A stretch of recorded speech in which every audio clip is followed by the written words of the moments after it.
Welcome to Penrose Learning, where we make understanding easy.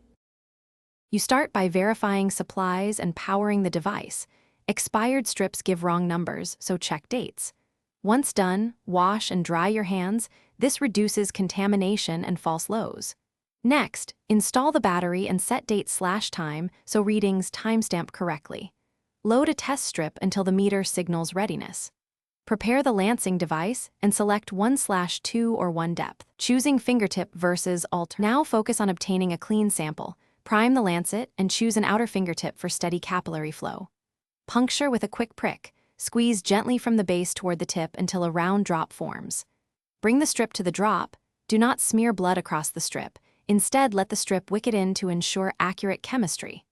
Once the meter counts down, read and record the value, noting whether it was fasting or post-meal to interpret trends correctly. To finish, safely discard the used lancet and strip and log the reading so you can track trends over time. Consistent records guide treatment decisions. If numbers look off, run a control solution to check meter and strip interaction, because calibration problems or degraded strips cause drift.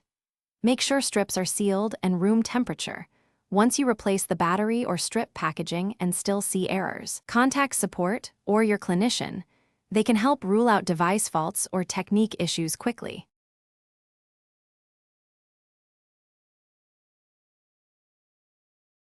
Thanks for watching. If this was helpful, leave a like and consider subscribing. See you next time.